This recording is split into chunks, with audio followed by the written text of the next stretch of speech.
Okay, sir. Now you can start. Sir. Sir, PPT asked, sir. Yes, sir. Yes, sir. It is coming. Sir. You can continue, sir.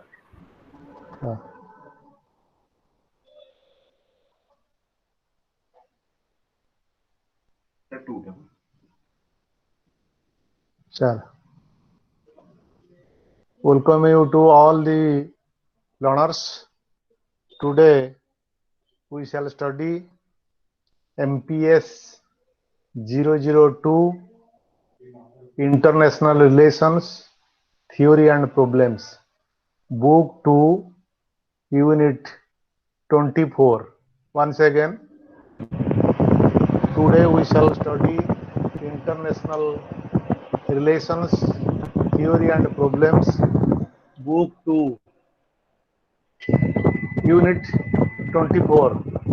Till the previous class, we had completed 23 units, and today we shall start from Unit 24. Unit 24 is Global Corporatism and State Sovereignty. Global Corporatism and State Sovereignty.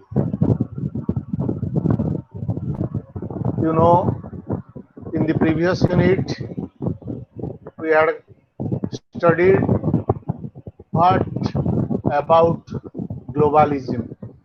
Globalism is the recent trend in international relations, international politics, globalization of monetary system, economic system, globalization of cultural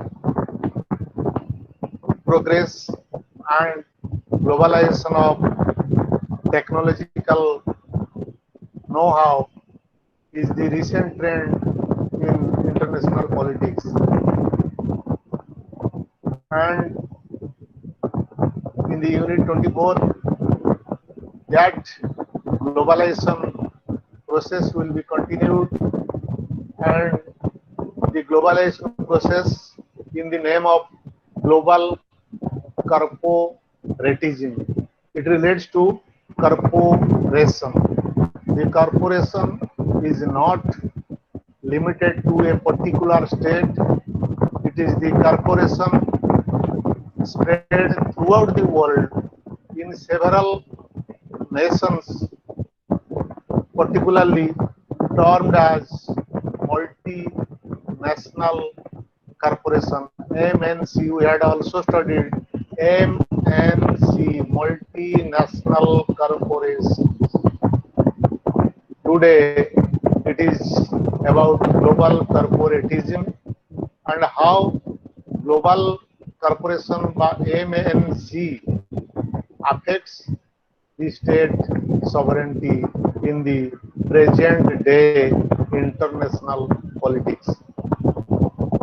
Generally speaking, globalization is regarded as a global process of increasing cross-border flows of products, services, capital, people, information, and culture. Globalization is regarded as a global process. What global process? Global process of increasing cross-border flow. The cross-border flows of products, services, capital, people means the working force. The migration of working force from one nation to all other nations where a wide range of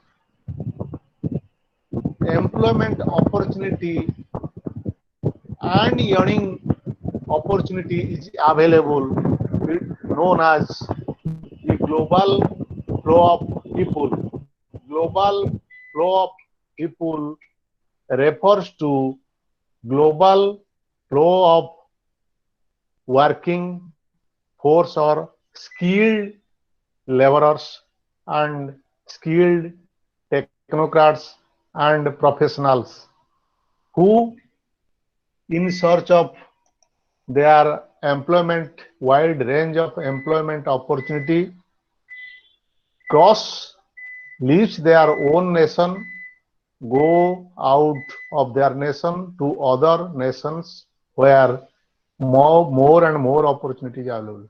That is called global flow of people. So also global flow of products. Products means the industrial output. The industrial output is not sold in a particular nation where it is produces.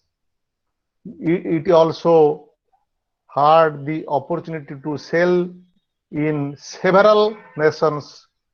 It is known as cross border flow of products. Also services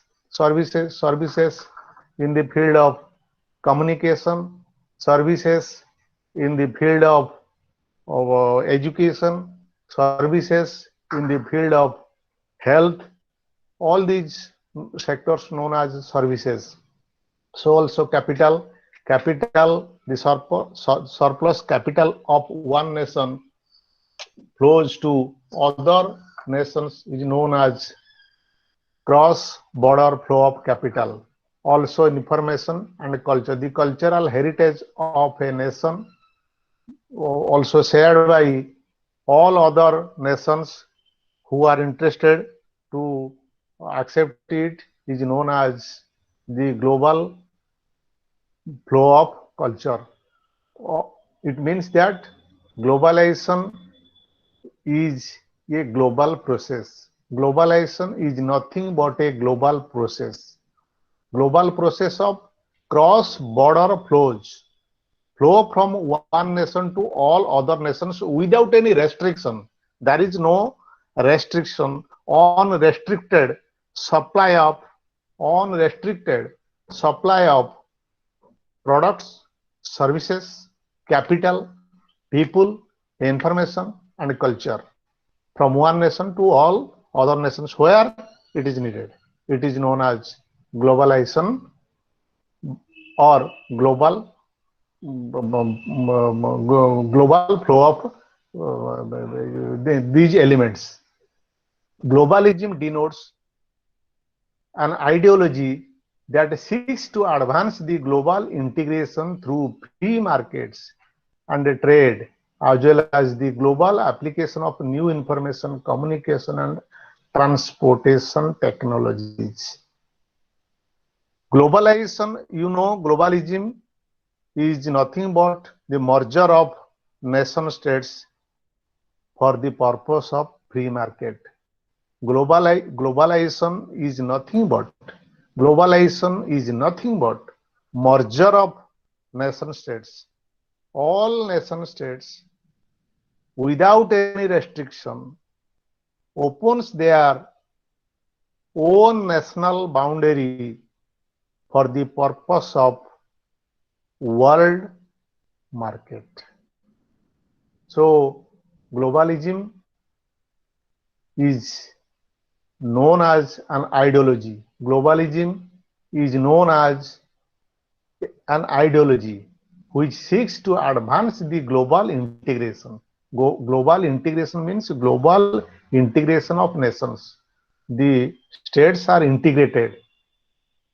The states are in a cooperation, not confined to cooperation. They are also integrated for the purpose of establishing a free market and a free trade zone. World is nothing but a free trade zone.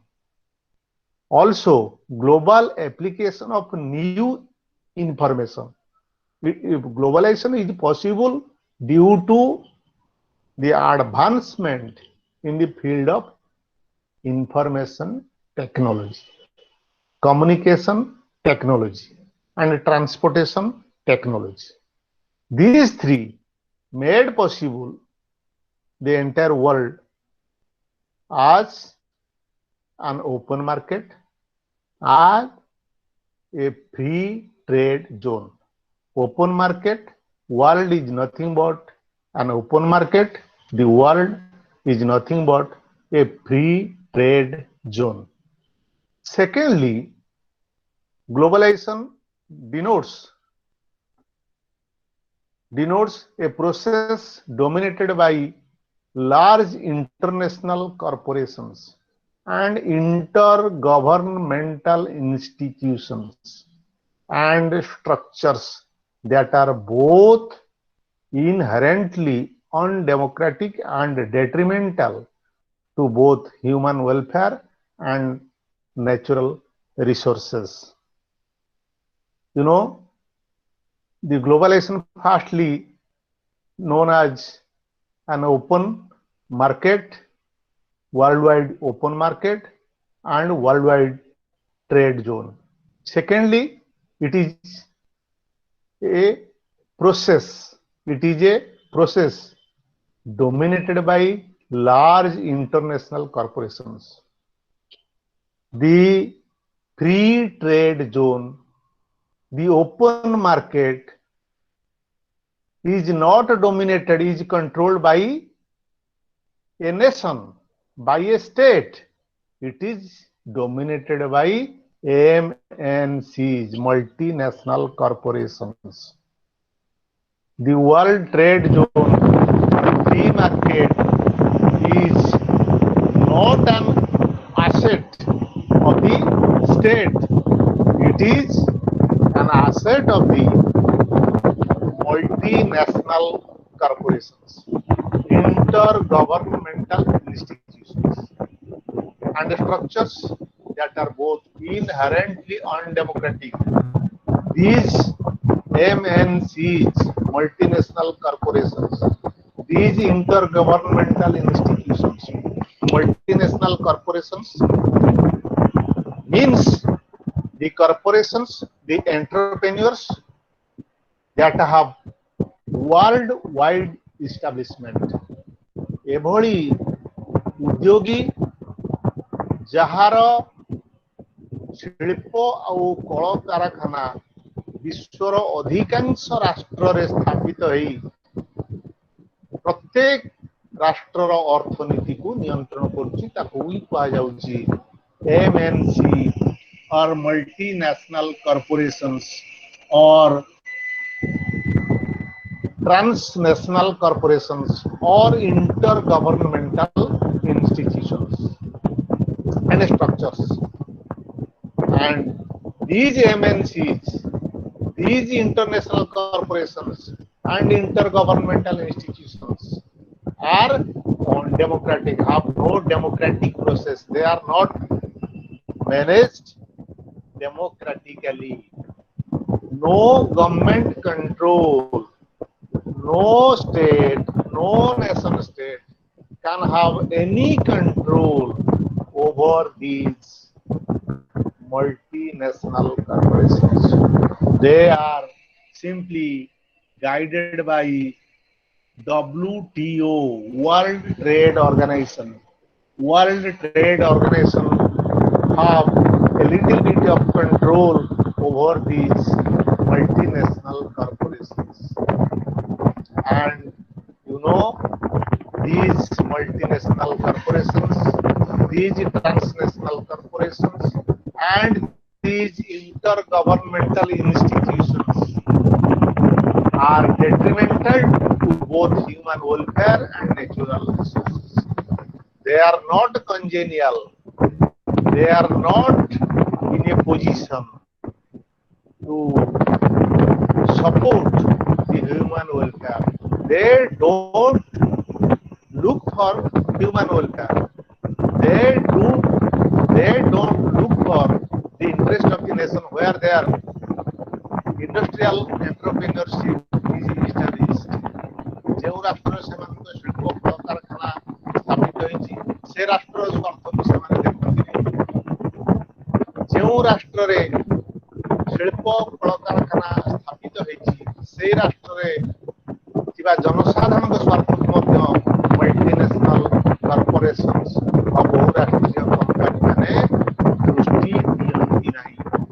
ସେ ରାଷ୍ଟ୍ରର natural resources ପ୍ରାକୃତିକ ସମ୍ବଳ sir sir ଜଳବାୟୁ sir ଠିକ ସେ ଟିକେ ପଛପଟୁ କଣ ଟିକେ ଶବ୍ଦ ଶୁଭୁଛି ତ କିଛି ଫ୍ୟାନ୍ ଫ୍ୟାନ୍ ଲାଗିଛି କି?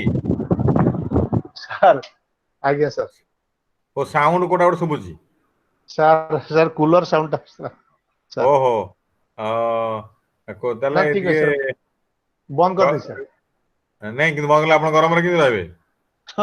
ହଉ ସାର୍ ଉପର ଫ୍ୟାନ୍ ଚାଲିଛି ଦେଖିବା ଟିକେ ଖାଲି ସାଉଣ୍ଡ ଟା ହଉଛି ଟିକେ ଦୂରେଇ ରଖିଲେ ହଉ କୁଲର ନହେଲେ। ଆଜ୍ଞା ସାର୍ ହଁ ହଉ ସାର୍ ଦେଖନ୍ତୁ ମୁଁ ଆପଣ ଦେଖୁଛି ଆଜ୍ଞା ଆଜ୍ଞା ଆଜ୍ଞା sir sir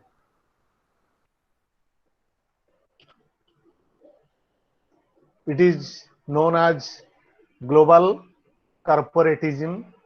Corporatism is defined as a system of interest representation in which constituent units are organized into limited number of singular, compulsory, non-competitive and functionally differentiated categories. You could understand globalism, you could understand corporation.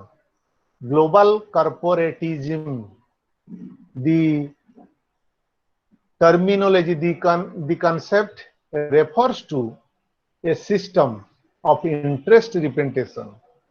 It is a system of interest representation in which constituent units are organized into limited number of singular, compulsory, non-competitive and functionally differentiated categories. It means global corporatism, the core characteristics of global corporatism refers to a singular, compulsory, non-competitive and functionally differentiated category. These global corporations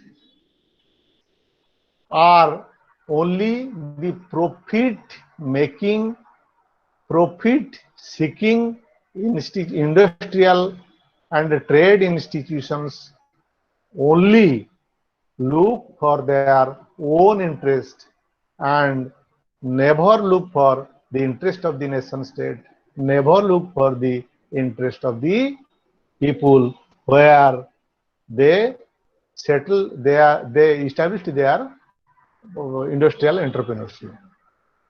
The constituent corporatistic global structures. One of the serious consequences of the process of globalization is the increasing erosion of the sovereignty of a nation state. You know what is sovereignty? Sovereignty from the political point of view, you know, it is the fourth but not the least. It is the fourth most important attribute of the state.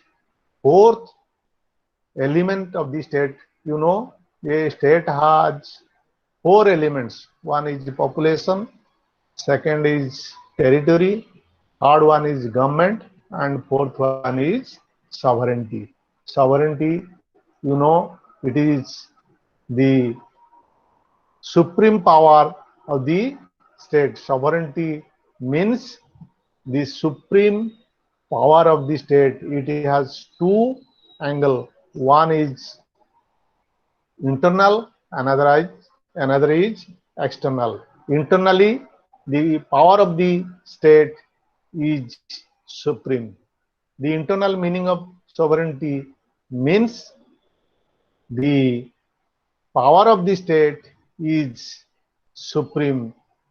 It means there shall not be any power center in the state which is above and over the state power. The power of the state is supreme and every power center inside the state is under the control of the state and its government. The external meaning of sovereignty is that the state is absolutely independent to run, to manage its own affair. Means there should be free from the state. That state is known as a sovereign state, which is free from any sort of external control, any sort of external ruling. And I can show you one example. India was not a sovereign state prior to 15th August 1947. India had population, India had territory, India had also a government, but it had no sovereignty. Sovereignty means supreme power, internally supreme, externally free from any control. And nowadays, it is said that the sovereignty of this nation state is affected by the global corporatism system. The power and the exercise of the power of the state and activities of the state are also controlled partially or overally controlled by the global corporatism. States, the nation states are not free to take their own decision. They must consult, they must take the advice from the global corporates in order to reach in a state of decision. The decision making of the state is influenced by the global corporates due to one of the serious consequences. Global କର୍ପୋରେଟିଜିମର ଗୋଟିଏ ସବୁଠାରୁ ବଡ଼ ଗୁରୁତ୍ୱପୂର୍ଣ୍ଣ ଫଳାଫଳ ହେଉଛି ରାଷ୍ଟ୍ରର ଯୋଉ ସଭରେନିଟି ବା ସାର୍ବଭୌମତ୍ୱ ଅଛି ଆଜିର ଦିନରେ ତାହା ବାଧାପ୍ରାପ୍ତ ହେଇଛି ଏ ଗ୍ଲୋବାଲ କର୍ପୋରେସନ ଯୋଗୁଁ। Globalization created a new environment in which states have to find their way. Nowadays, in the present day world order, the states are not free to take their decision. They have to adjust themselves in the present world order. They have to find, it is the global corporatism have created an environment. The environment of influence, the environment of control through their establishment, through their revenue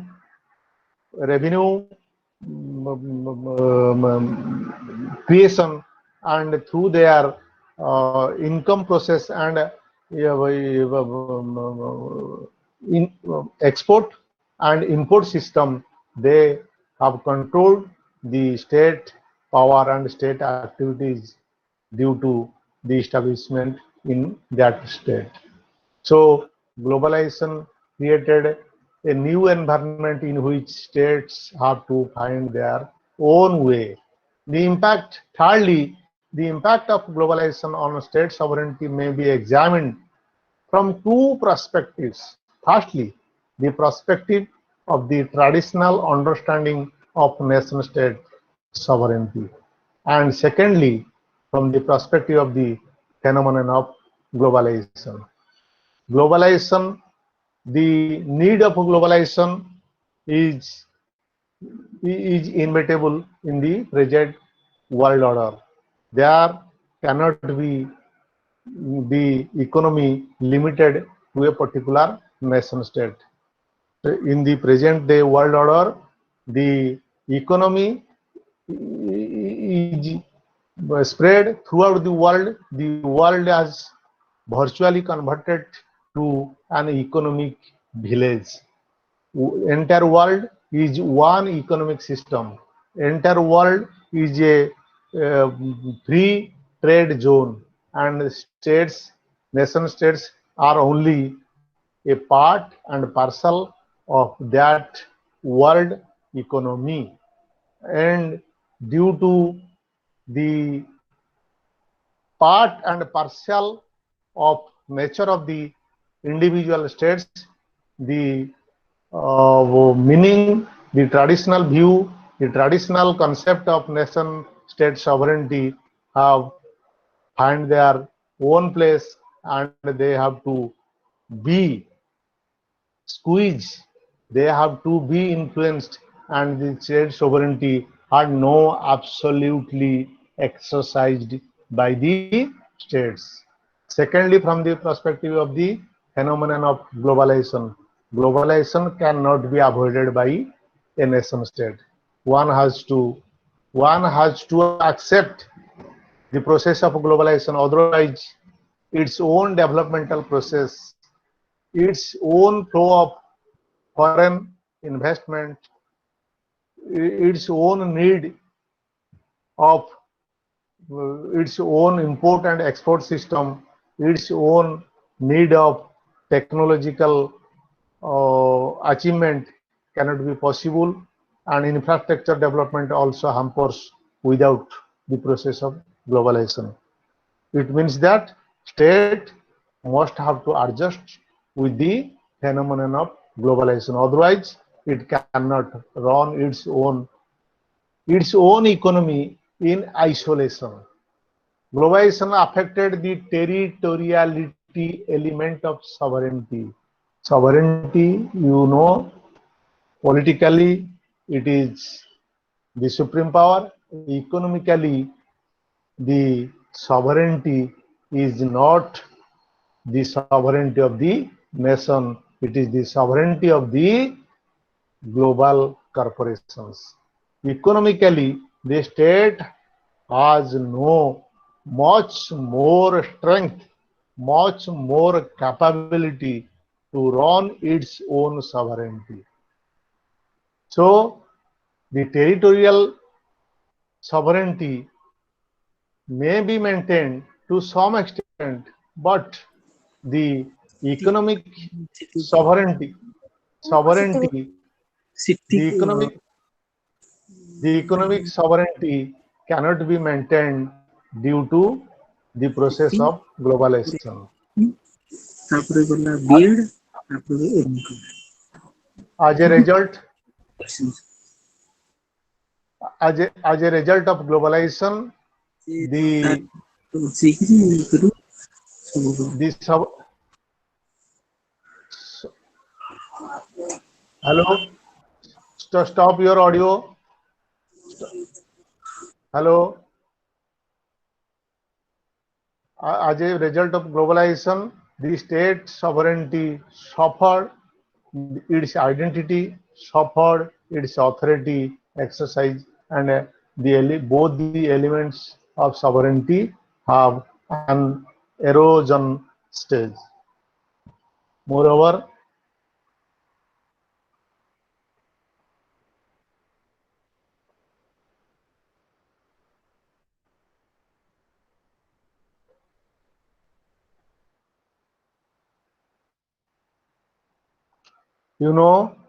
constituent characteristics, the constituent characteristics of global sovereignty have state sovereignty has suffered a lot due to the global corporatism, and the sovereignty cannot be connoted to the particular point due to the erosion of the power and position of the states, both from political and from economical angle. The constituent corporatistic global structures are, the World Trade Organization, General Agreement on Tariffs and Trade, and International Monetary Fund, International Bank for Reconstruction and Development, IBRD, commonly known as World Bank, the Organization for Economic Cooperation and Development, OECD, the so-called Group 7, G7, which includes since recently one more Russia in a more subordinate role, and European Union, North American Free Trade Agreement are the constituents of corporatist global structures. These constituent elements are controlling the global economic system, the global trade system through the help of through the use of multinational corporations and transnational corporations. Multinational corporations and transnational corporations. Impact on state sovereignty, the state sovereignty has has an erosion due to the global process of globalization and due to the presence of international corporations, and both the political and economic sovereignty have suffered a lot.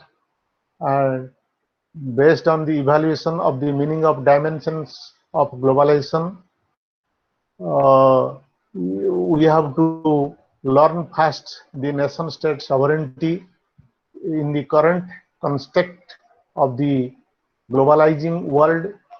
A preliminary question was raised, namely whether or not the current globalization regarded as a process of increasing cross-border flows of products, services, capital, people, information, and culture in its wake.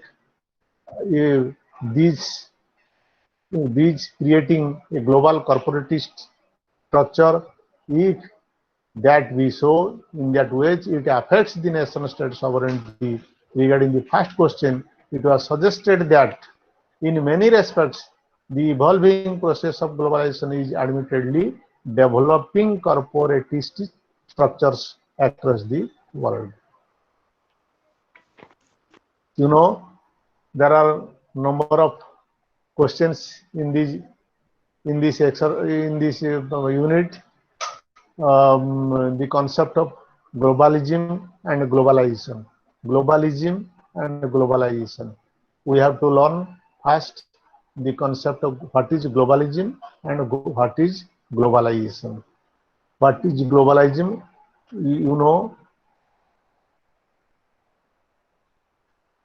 globalism and globalization. Globalism, what we learned, globalism denotes an ideology. Globalism denotes an ideology that seeks to advance the global integration through free market and trade, as well as the global application of new information, communication, and transportation technologies. Secondly, it denotes a process dominated by large international corporations and intergovernmental institutions. And globalization, in the previous unit, we had learned what is globalization. We have to learn first globalism, then globalization. Then the characteristics of global corporatism.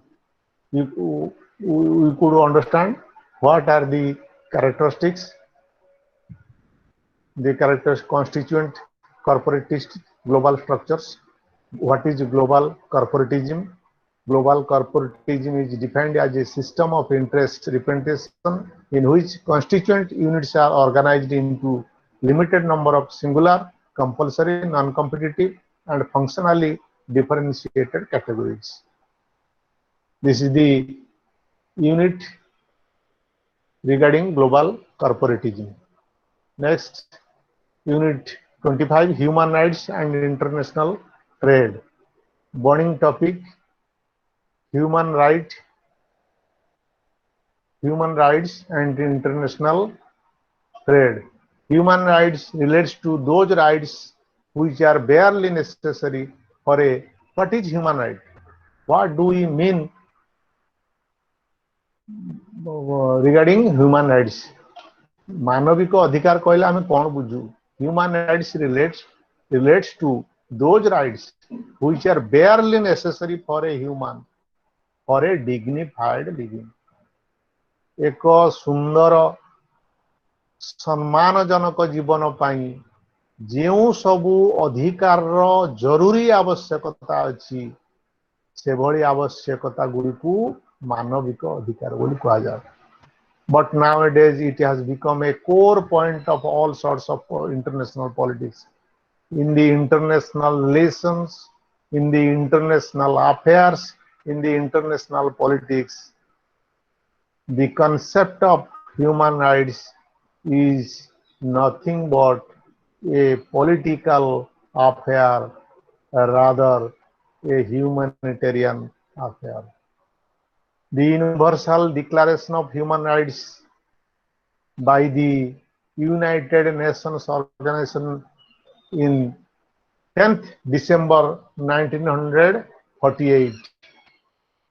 मिलित जातिसंघ 1948 मसीहा December 10 तारीख रे Universal Declaration of Human Rights मानविक अधिकार कौन सबू रही से संपर्क रे एक विस्तृत डिक्लेरेशन करिथिला जहाकू मानविक अधिकार गोटे बेस बा बैकग्राउंड बा इंफ्रास्ट्रक्चर बोली धरा जाए. For that only in each year 10th December is observed as the day of human rights. मानविक अधिकार दिवस प्रति वर्ष डिसेम्बर 10 तारीख रे पालन करा जाए. कारण मिलित जातिसंघ 1948 मसीहा डिसेम्बर 10 तारीख रे ही मानविक अधिकार घोषणानामा प्रकाश करिथिला जहाकू प्रत्येक सभ्य राष्ट्र मानिबाकू एवं ताकू कार्य रे उपयोग करिया पई बाध्य. एवं if a member state violates human rights, the UNO and the mighty nations have the right to interfere. We had also studied right to interfere, right to invasion was the cause of human rights. Human rights, violation of human rights is another cause of right to interfere. A mighty state or United Nations organization has the right to interfere in the affairs of a nation state if it violates the principles of human rights. The International Covenant on Economic, Social and Cultural Rights, another milestone which was declared in 1966. In the year 1966, the International Covenant on Economic, Social and Cultural Rights declared the conditions of human rights. The primary objective and concern of TNCs, transnational corporations, is profit making in order to make the International Covenant on Civil and Political Rights 1966, which together form the parts of International Bill of Rights. You know, in the internationalization of human rights, the first ever human rights could be traced in the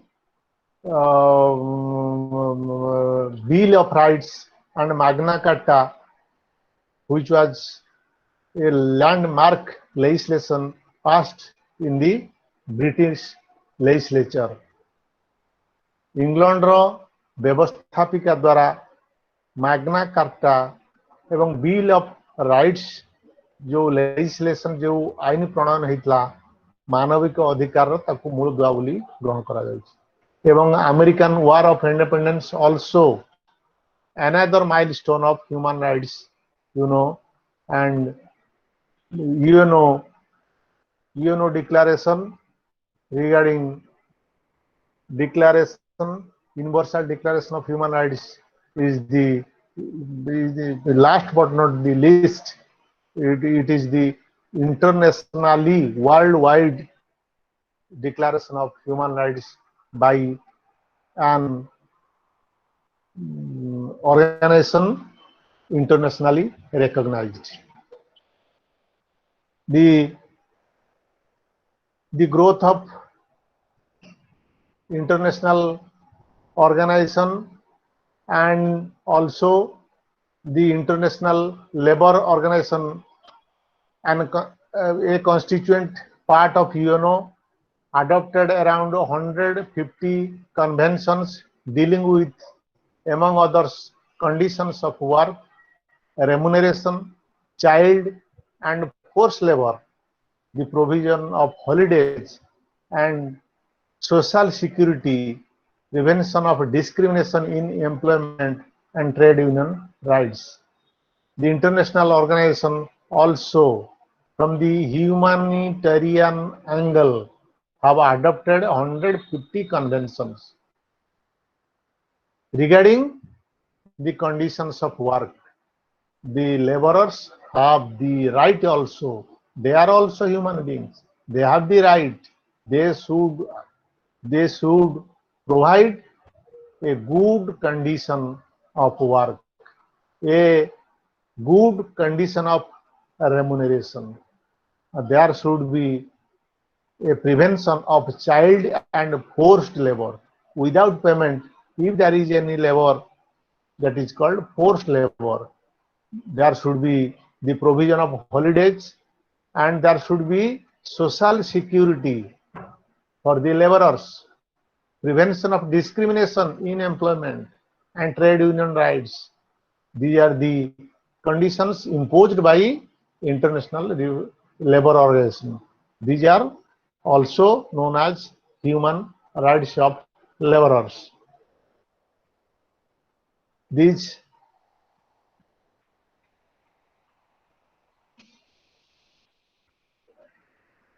the growth of world trade, you know, the World Trade Organization WTO established on 1st January 1995, replacing the General Agreement on Tariffs and Trade. Prior to WTO, there was GATT, G-A-T-T, GATT.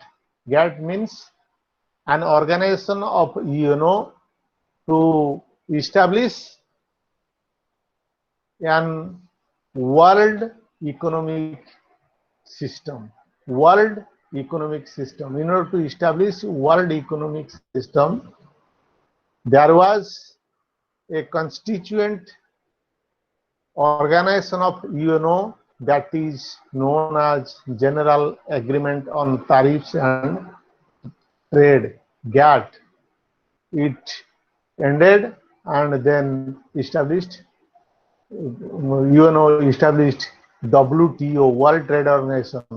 It was established on 1st January 1995, 1/1/1995 रे विश्व वाणिज्य संस्था मिलित जातिसंघर एक वाणिज्यिक संगठन भाव में जन्म नहीं WTO, world trade organisation.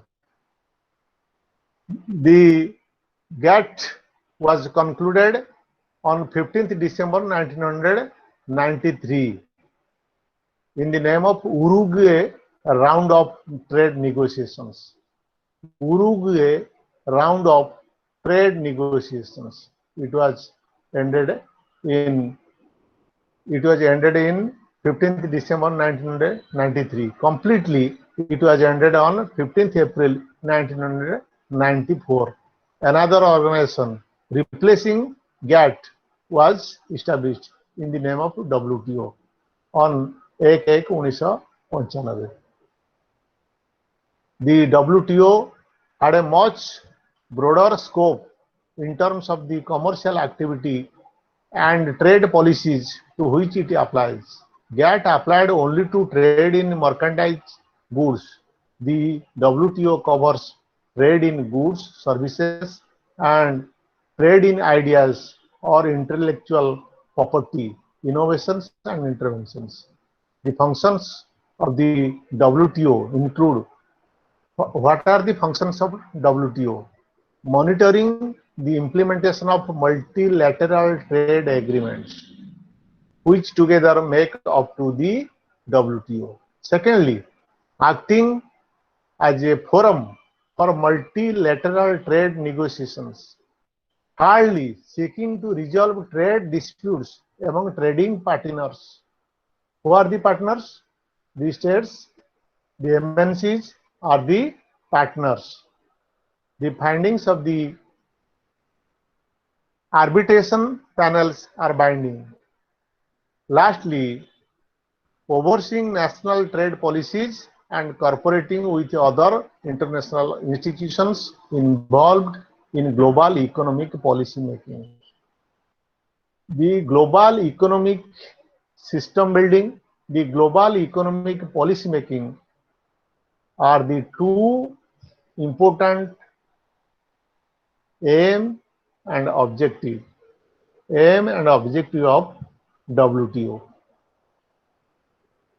The principles governing international trade system outlined in the WTO agreements are worth noting. Transnational corporations accountability of human rights. You know, the transnational corporations, TNCs, or multinational corporations, MNCs, that operate across national boundaries have enormous impact on the modern world. You know, the international economic system and international trade zone are more or less influenced by the TNCs, transnational corporations and multinational corporations. It has the revenue of the 25 largest in the world, 25 largest economy in the world. The MNCs with the revenue of states, we learned that only 6 states, USA, Germany, Japan, UK, Italy, and France have revenues larger than 9 largest MNCs. The MNCs like Mitsubishi, Sumitomo, Ford Motors, Toyota Motors, Exxon, these are the billionaires.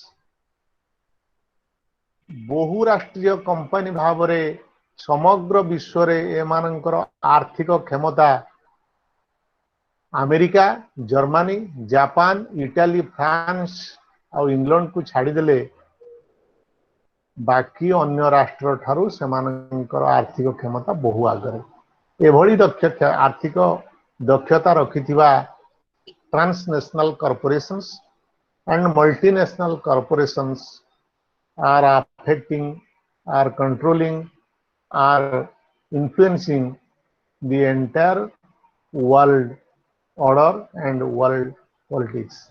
You know, the primary objective and concern of TNCs, transnational corporations. Transnational means multinational.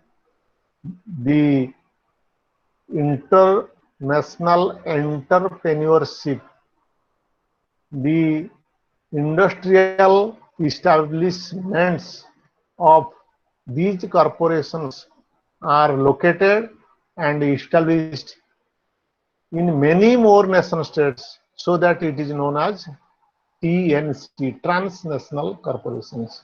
But ownership is with the super economic powers like USA, Germany, Japan, UK, France यही राष्ट्रर धनिक शिल्पपति माने विश्वर विभिन्न राष्ट्र रे सेमानकर औद्योगिक शिल्प कल कारखाना प्रतिष्ठा करी विभिन्न राष्ट्रर अर्थनीति को नियंत्रण रे रखिबा प्रयास ट्रांसनेशनल कॉर्पोरेशंस माने करि चली चंती. The primary objective and concern of TNC is profit making. व्यवसायर लक्ष्य है लाभ उठाइबा एवं एकमात्र लक्ष्य टीएनसी रो होची अधिक रु अधिक लाभ उठेबा. In order to make profits, TNCs often move their capital and production units to those places where they attract cheap labor. You know, profit, one of the way to make profit more and more through cheap labor. कम मजूरी देई अधिक मात्रा रे श्रम आदाय करने को कहा जाए चीप लेबर. ये चीप लेबर माध्यम रे अधिक लाभ उठा जाई परिबो जाहाकू टीएनसी बा MNCs are utilising. Oil, uranium, minerals and timber are found throughout the world on indigenous lands, and TNCs have been permitted to encroach on them in the name of economic development. अर्थनैतिक अभिवृद्धि पाई विभिन्न राष्ट्र रे मौजूद थिबा तैल तैल means प्राकृतिक natural oil, uranium, minerals and timber को एक्सप्लोइट करिबा थ्रू चीप कॉस्ट रे खूब सस्ता दाम रे सेगुडी को विकास नाम रे हासिल करिबा होची मल्टीनेशनल बा टीएनसी रो ट्रांसनेशनल कॉर्पोरेशन रो अन्यतम लक्ष्य. एवं indigenous lands in many parts of the world have been trespassed upon in pursuit of traditional medicines. Intellectual property rights is one of the pillars of the Uruguay Round of Agreement. International property rights is one of the pillars of the Uruguay Rounds of Agreement and also one of the most contentious. It tightens intellectual property rights for the creator. Intellectual property rights means inventions, discoveries are the sole property of the creator. One who could invent a new theme or new technology or new property is the owner of that property till that property exists. जो आविष्कार है जो उद्भावन T है से उद्भावित property रो मालिक होची उद्भावक जीए सृष्टि कला जीए उद्भावन कला एवं जीए आविष्कार कला से प्रॉपर्टी रो से होची मालिक से प्रॉपर्टी थिबा पर्यंत. That is called intellectual property rights. Trips intellectual property rights. It is the outcome of Uruguay Round of GATT. GATT, the prior organization of WTO. Prior organization of WTO is known as GATT. Under the aegis of GATT, there was Uruguay Round of Talk, means there was a process of discourse, dialogue among the nation states, member states of IGNOU to establish an world economic system. In order to finalize world economic policies. That was the Uruguay Round of Talk. During that process, the international property right was finalized and endorsed by the almost all members of IGNOU. The trade union rights were also finalized.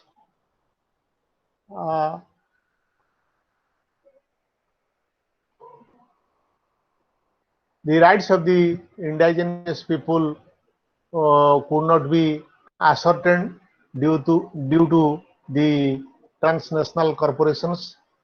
The intellectual property right, though formulated, it was implemented later on.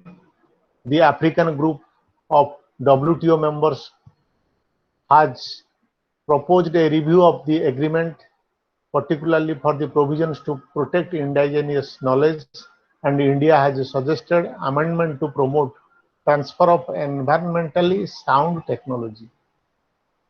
Marginalization of poor countries, throughout the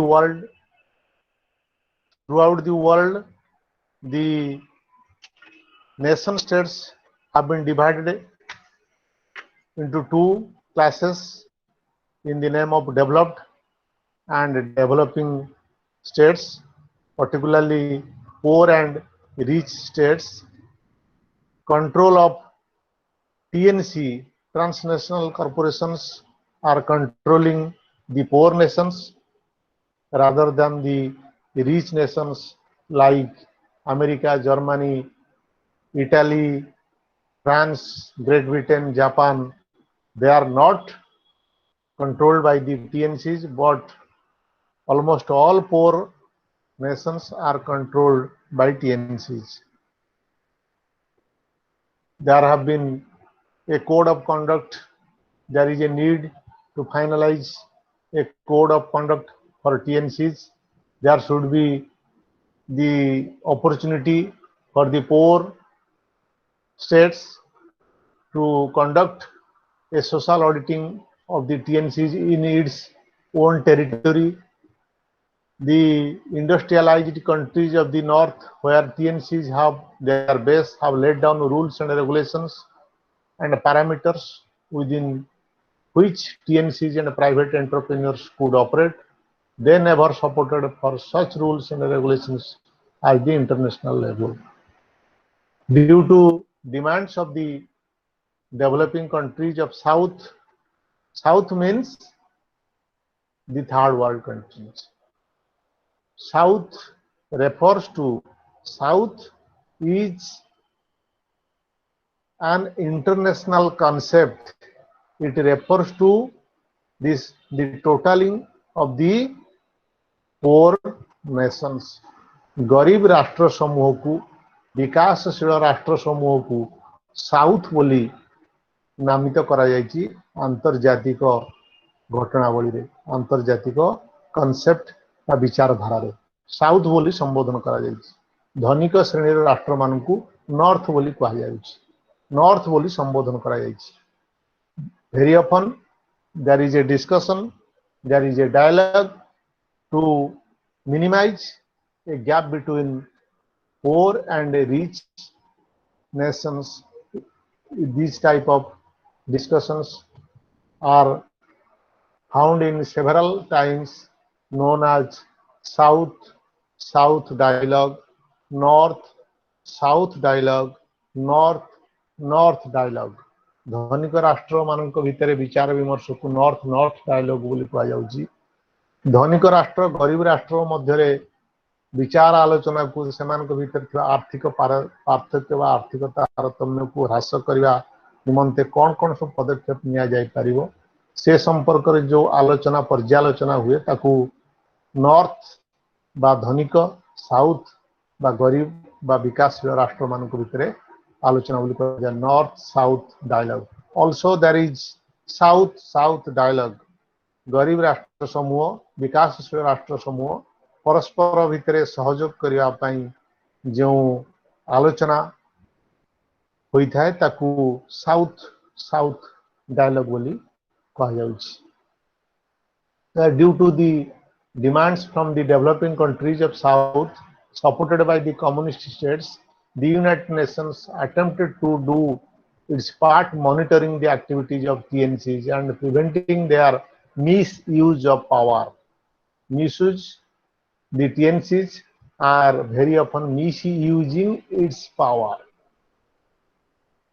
Means it is exploiting the assets, the resources of poor countries in the name of development. and never caring for the interest of the poor nations where it is operating, and never caring for the interest of the people where they are operating their activities. For several years, the United Nations also tried to evolve a binding code of conduct for TNCs, which never came to fruitfulness due to blocking action by the capital exporting states whose primary concern was to protect the freedom of their corporations. These TNCs, transnational corporations, are backed by the rich states, so they never care for the rules regulations framed by the UNO and rules regulations framed by the poor nations where they are operating their activities. In the year 1996, the WTO did adopt a declaration sponsored by USO pledging members to respect labor rights. The declaration was non-binding and vague, but some observers were fearful that just as the WTO had struck down from US decision based on its environmental regulations as restraints on free trade, so the WTO might prove equally hostile to human rights regulations. So you could know the human rights, the rights of the indigenous people, आदिम अधिवासी मानक इंडाइजेनियस people बोली कहा जाउची गोटे राष्ट्रर जनसाधारणଙ୍କର अधिकार गोटे राष्ट्रर आदिम अधिवासी मानकर अधिकार एवं राष्ट्रर स्वार्थ प्रति टीएनसी एवं मानविक अधिकार प्रति टीएनसी ट्रांसनेशनल कॉर्पोरेशंस गुड़िक सम्मान प्रदर्शन करती नाही मिलित जातिसंघ मध्य नीरव द्रष्टा साजिची कारण धनिक राष्ट्र माने धनिक राष्ट्र किए से America England France German Japan Italy भली धनिक राष्ट्र माने टीएनसी ट्रांसनेशनल कॉर्पोरेशंस रो मालिक होइथिबारु मिलित जातिसंघ एवं गरीब राष्ट्र माने टीएनसी प्रति कौनसी पदक्षेप ग्रहण करि पारुनांती नियंत्रण करबा पर that is the present day world order as we learn from this unit. Next, unit 26, changing nature of American power. It is the unit that regarding the mightiness of United States of America. You know, after disintegration of US while USSR, after collapse of USSR or after decline of USSR, Union of Soviet Socialist Republics in 1991, the global political system could be unipolar, ekakendrika, and America is the only superpower, only leading power, only leader of the entire world in terms of its military capability, economic strength, and technological superiority. From three angles, the mightiness of the strength of a nation can be judged from three different angles. One is from military strength angle, secondly from economic capability angle, and third one from technological superiority angle. The power, wealth, and position have enabled the US to play an important, not only important, but a decisive role in world affairs. ସମଗ୍ର ବିଶ୍ୱ ରାଜନୀତିରେ, ସମଗ୍ର ବିଶ୍ୱ ଘଟଣାବଳୀରେ America ନିର୍ଣ୍ଣାୟକ ନିଷ୍ପତ୍ତି ନବାରେ ଦକ୍ଷତା ରଖିଛି, ଯାହା କାର୍ଯ୍ୟକାରୀ ହେଉଛି ବିନା ବାଧାରେ। The US is active in most of the current events in international affairs, such as combating terrorism, checking proliferation of weapons of mass destruction, fighting spread of small arms and illegal drugs trafficking, dealing with environmental degradation, conflict resolution, and a host of other activities through its participation in international organizations. ଆମେରିକାର ଦକ୍ଷତା ଆଉ କ୍ଷମତା ବିଶ୍ୱ ରାଜନୀତିର ବିଭିନ୍ନ ଘଟଣାବଳୀରେ ଥିବା ତାର କାର୍ଯ୍ୟକଳାପରୁ ସ୍ପଷ୍ଟ ହୋଇଥାଏ। ସନ୍ତ୍ରାସବାଦକୁ ମୁକାବିଲା କରିବାରେ ହଉ, ବିଶ୍ୱବ୍ୟାପୀ ସନ୍ତ୍ରାସବାଦକୁ ମୁକାବିଲା କରିବାରେ ହଉ, ମାନବ ସମାଜ ଧ୍ୱଂସକାରୀ ଆଣବିକ ବା ପାରମ୍ପରିକ ଅସ୍ତ୍ର ପ୍ରସାରଣ ରୋକିବାରେ ହଉ, ବା ନିଶାଦ୍ରବ୍ୟ କାରବାର ରୋକିବାରେ ହଉ, ବା ସମଗ୍ର ବିଶ୍ୱ ପରିବେଶକୁ ସୁରକ୍ଷିତ ରଖିବା ପାଇଁ ପଦକ୍ଷେପ ଗ୍ରହଣ କରିବାର ହଉ, ବା ବିଭିନ୍ନ ରାଷ୍ଟ୍ର ଭିତରେ ବିବାଦ ସମାଧାନ କରି ନିଜକୁ ଏକ ପ୍ରତିଷ୍ଠିତ ଶକ୍ତିଶାଳୀ, ଏକମାତ୍ର ଶକ୍ତିଶାଳୀ ରାଷ୍ଟ୍ର ଭାବରେ ପ୍ରତିପାଦନ କରିବା ହଉ, ବା ମିଳିତ ଜାତିସଂଘରେ ଏହାର ଭୂମିକା ହଉ, ସବୁଠାରେ ଆମେରିକାର ସ୍ୱର, ଆମେରିକାର ମତ, ଆମେରିକାର କାର୍ଯ୍ୟ ସମସ୍ତଙ୍କ ପାଇଁ ଗ୍ରହଣ କରିବା ଛଡ଼ା ଅନ୍ୟ ଉପାୟ ନାହିଁ। This is the power of United States of America. You know, America was also a colony of United Kingdom. ଇଂଲଣ୍ଡର ଗୋଟିଏ ଉପନିବେଶ ଥିଲା। ଇଂଲଣ୍ଡ ସାମ୍ରାଜ୍ୟବାଦର ଅତୀତରେ ଏହା ଆମେରିକା ଏକ ଉପନିବେଶ ଥିଲା। 1776 ମସିହାରେ ସଶସ୍ତ୍ର ଲଢ଼େଇରେ ଇଂଲଣ୍ଡକୁ ପରାଜିତ କରି ଆମେରିକା ସ୍ୱାଧୀନତା ଲାଭ କରିଥିଲା। ଆମେରିକା ସ୍ୱାଧୀନତା ଲାଭ କରିବା ପରେ ସମଗ୍ର ବିଶ୍ୱର ଏକ ଶକ୍ତିଶାଳୀ ନୌବାହିନୀ ସୃଷ୍ଟି କରିଥିଲା 1880 ମସିହାରେ।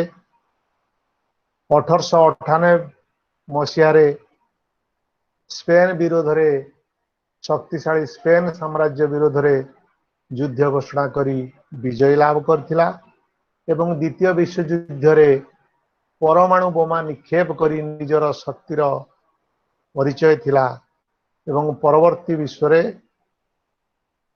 ନିଜର ଡେମୋକ୍ରାଟିକ ଲିବରାଲିଜିମ, ଗଣତାନ୍ତ୍ରିକ ଉଦାରବାଦ ରୂପକ ରାଜନୈତିକ ଆଦର୍ଶବାଦର ବିସ୍ତାର କରି ସମଗ୍ର ବିଶ୍ୱକୁ ନିଜ ନିୟନ୍ତ୍ରଣରେ ରଖିବାର ଯେଉଁ ସଫଳତା ଆମେରିକା ଅର୍ଜନ କରିଥିଲା, ତା ଦ୍ୱାରା ଆମେରିକାର ଶକ୍ତି ଏକ ପରିବର୍ତ୍ତିତ ବିଶ୍ୱ ଶକ୍ତିରେ ଉଭା ହୋଇଥିଲା। ଏହି ସମୟରେ in the year 1823, 1823 ମସିହାରେ ଆମେରିକାର ରାଷ୍ଟ୍ରପତି ମୁନରୋ ଏକ ଡକ୍ଟ୍ରିନ ମତବାଦ ସୃଷ୍ଟି କରିଥିଲେ, ଯାହାକୁ ମୁନରୋ ଡକ୍ଟ୍ରିନ ବୋଲି କୁହାଯାଏ। Monroe Doctrine wants to express its desire to interfere and to invasion, the right of interfere, the right of interference, and the right to invasion of America over any other state or any other organization. If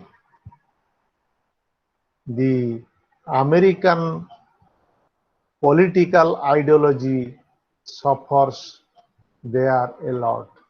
ଆମେରିକାର ରାଜନୈତିକ ଆଦର୍ଶର ପ୍ରସାରଣ ପାଇଁ ଆମେରିକାର ରାଜନୈତିକ ଆଦର୍ଶର ଯେଉଁଠି ବାଧାପ୍ରାପ୍ତ ହେଉଛି ବିଶ୍ୱବ୍ୟାପୀ ଯେକୌଣସି ସ୍ଥାନରେ ଆମେରିକା ସେଠାରେ ରାଜନୈତିକ ଦୃଷ୍ଟିକୋଣରୁ ହଉ ବା ସାମରିକ ଦୃଷ୍ଟିକୋଣରୁ ହଉ ବା ଅର୍ଥନୈତିକ ଦୃଷ୍ଟିକୋଣରୁ ହଉ ହସ୍ତକ୍ଷେପ କରିପାରିବ ଏବଂ ସାମରିକ କାର୍ଯ୍ୟାନୁଷ୍ଠାନ ଗ୍ରହଣ କରିପାରିବ ଏଭଳି ଏକ ମତ ଯିଏ ପୋଷଣ କରିଥିଲେ ସେ ହେଉଛନ୍ତି ଆମେରିକା ରାଷ୍ଟ୍ରପତି ମୁନରୋ ଯାହାକୁ କୁହାଯାଏ Munro doctrine and that made America a superpower.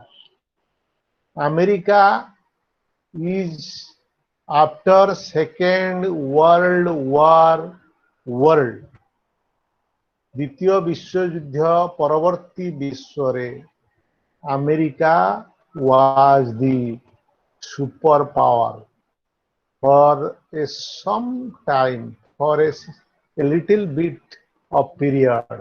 କିଛି ସମୟ ପାଇଁ Soviet Russia could check American superiority, but in the year 1991, after its collapse, after its decline, USSR could not maintain its superpower status and to combat American superpower. দ্বিতীয় বিশ্বযুদ্ধ পরে তুমি জানিছ বিশ্ব দুই কেন্দ্রিক হয়েছিল গোটিଏ ନାଟୋ ସଂଗଠନର ନେତା ଭାବରେ ଆମେରିକା ନେତୃତ୍ୱରେ ଏକ ସାମରିକ ମେଣ୍ଟ ପ୍ରଥମ ବିଶ୍ୱ ବା ପ୍ରଥମ କେନ୍ଦ୍ର ବୋଲି କୁହାଯାଉଥିଲା ରୁଷିଆ ନେତୃତ୍ୱରେ ୱାର୍ସୋ ପ୍ୟାକ୍ଟ ଅନ୍ତର୍ଭୁକ୍ତ ରାଷ୍ଟ୍ରଗୁଡ଼ିକ ଦ୍ୱିତୀୟ ବିଶ୍ୱ ବା another military organization confronting American military organization ବୋଲି କୁହାଯାଉଥିଲା ଆଉ ସମସ୍ତ ଗରିବ ରାଷ୍ଟ୍ର ମାନେ ଥିଲେ ତୃତୀୟ ରାଷ୍ଟ୍ର ଅର୍ଥାତ୍ ଦ୍ୱିତୀୟ ବିଶ୍ୱଯୁଦ୍ଧ ପରବର୍ତ୍ତୀ ସମୟରେ ବିଶ୍ୱ ଦୁଇ କେନ୍ଦ୍ରିକ ହେଇଥିଲା till 1991. After 1991, Russia could not maintain its superpower status and America remained only the superpower status and it could be the world leader and world become unipolar.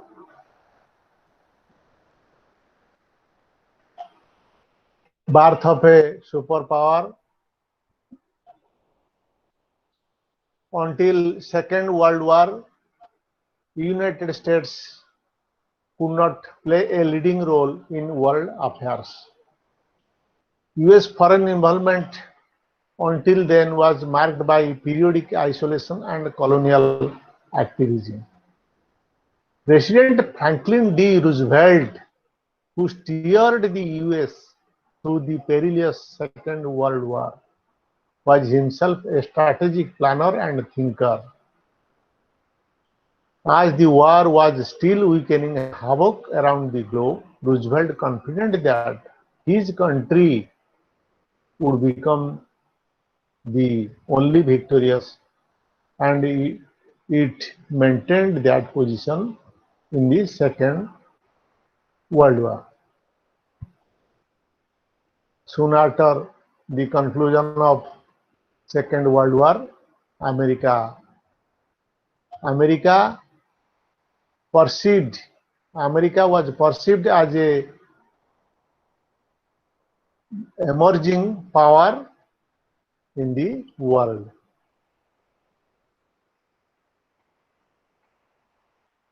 only superpower. Current status of US, you know, US is the only superpower in the contemporary world politics. US is the only superpower in the contemporary world politics. It is the number one military and economic power in the entire world. Entire globe. समग्र विश्व रे सामरिक दृष्टिकोणरू एवं आर्थिक दृष्टिकोणरू सबुठारू आगुआ थिबा राष्ट्र भाव रे अमेरिका को एबे मान्यता दिया जाउछि. It is the number one military and economic power in the entire globe.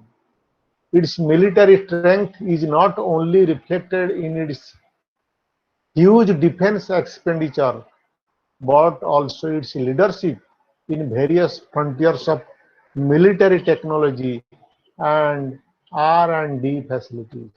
While the US demonstrated its spectacular military power in 1991 Gulf War, 1991 मसीहारे जानिथिबो Iraq उपरे अमेरिका आक्रमण करिथिला कारण इराक रो शासक सदाम हुसैन इराक रे मानविक अधिकार को उल्लंघन करिथिबा अभियोग करी अमेरिका सेठारे हस्तक्षेप करिथिला एवं इराक मध्य प्राच्य रे तार पड़ोसी राष्ट्र कुवेत उपरे अजथा अन्याय भाव में आक्रमण करिथिबारु अमेरिका निजर स्वार्थ साधन करिबा पाई इराक उपरे प्रति आक्रमण करिथिला. समग्र इराक को बलपूर्वक दखल करिथिला एवं सदाम हुसैन को सर्वसाधारण रे फांसी देई हत्या करिथिला अमेरिका. एवं सेही गल्फ वार बा उपसागरीय युद्ध 1991 रे अमेरिका निजर अत्याधुनिक अस्त्र शस्त्र गुड़ी को एभली भाव में व्यवहार करथिला विश्वर अन्य राष्ट्र से भली अस्त्र शस्त्र चिंता मध्य करी पारि नथिले एवं सेबेठारु अमेरिका एवं तुम जानिच 1945 मसीह द्वितीय विश्वयुद्धर परिसमाप्ति अमेरिकार दुईटी परमाणु बोमा निक्षेप ही होइथिला. अमेरिका सेठारे जापान रो नागासाकी एवं हिरोशिमा रे आणविक बोमा प्रथम थर पय एवं शेष थर पय ता व्यवहार होइथिला समग्र विश्व रे. ता पर पूर्वरु होई नथिला किमा परे भी होई नथिला जहा अमेरिका को एक दक्ष शक्तिशाली राष्ट्र भाव रे परिचित करिथिला. एवं शीतल युद्ध पर अमेरिका एकमात्र नेता भाव में समग्र विश्व रे परिचित होइछि. एबे अमेरिका विभिन्न राष्ट्र विशेषकर अफगानिस्तान को दखल करी बलपूर्वक शासन चलैछि. America in the view of the world, you know, the countries throughout the world and almost all international organizations respect American opinion. The world is guided by the fear of American power. The world is guided today by the fear of American power and suspicion that critical opposition to the US policies could invite retaliation. अमेरिकार स्वार्थ को अमेरिकार मत को ग्रहण करुनथुवा बा विरोध करुथुवा जे कोनसी शक्ति अमेरिकार क्रोधर शिकार हबो एक कथा समस्तक मध्य रे भय रहिछि. तेणु अमेरिका यूरोपियन यूनियन को बा नाटो आलीज को समस्ते सदाम हुसैन रिजाइम इन बागदाद रे थिबा सदाम हुसैन रिजाइम को एंड करबा कथा हो बा तालिबान शासन को अफगानिस्तान रे शेष करबा हो सबुठी अमेरिकार शक्ति प्रदर्शन होइछि. एवं द्वितीय विश्वयुद्ध परे सोवियत रूसिया पतन परे एबे चाइना समग्र विश्व रे अन्यतम प्रभावशाली शक्तिशाली राष्ट्र भाव रे उभा होईची जहाँकि अमेरिका पाई चिंताजनक होईची। अमेरिका चाइना को दमन करिया पाई निजर शक्ति सामर्थ्य खटेई शक्ति सामर्थ्य को विनियोग करी एक शक्तिशाली राष्ट्र भाव रे एकमात्र शक्तिशाली राष्ट्र भाव रे समग्र विश्व रे उभा होईची जहाँकि अमेरिकार शक्ति दक्षता क्षमता सामरिक दृष्टिकोण अर्थनैतिक दृष्टिकोण एवं टेक्नोलॉजिकल दृष्टिकोण सबुठी ताहा अग्रगण्य होईची। Next unit 27 China as an emerging power. China means People's Republic of China. China, the name of China, constitutionally it is known as People's Republic of China. You know, China is one of the oldest civilizations on the earth. For several centuries, it remained isolated from the rest of the world, as it was self-sufficient in every respect. The Chinese political system until the year 1911 was dominated by an emperor. 1911 मसीहा पर्यंत China 1911 मसीहा पर्यंत China जड़े राजा द्वारा सम्राट द्वारा शासित होता। चाइना समग्र विश्व रे एक पुरातन सभ्य राष्ट्र भाव रे परिचित। अतीत रे पुरातन विश्व रे चाइना विश्व व्यापार रे आदौ हस्तक्षेप करुनथला अंशग्रहण करुनथला।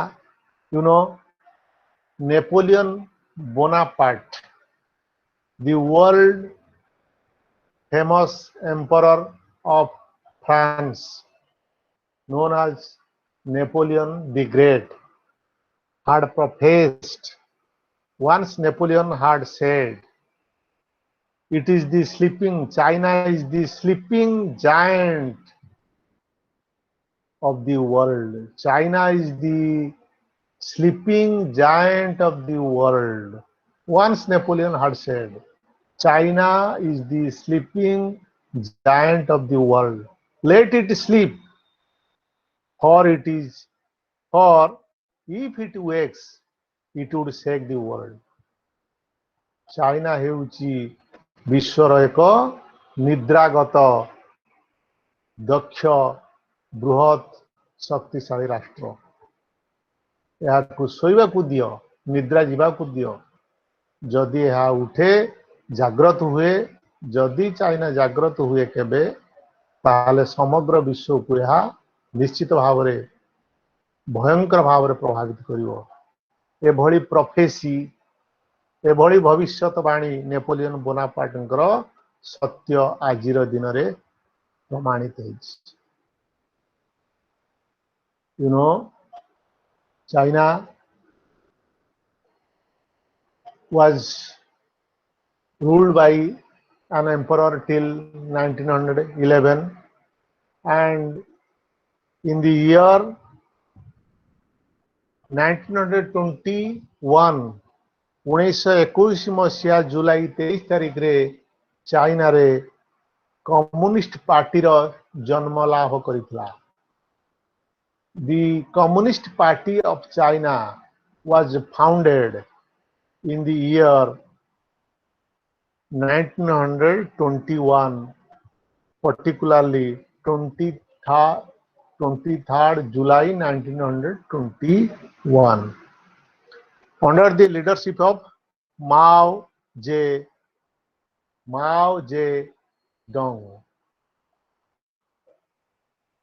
And in the year 1st of October 1949, China came under the communist rule.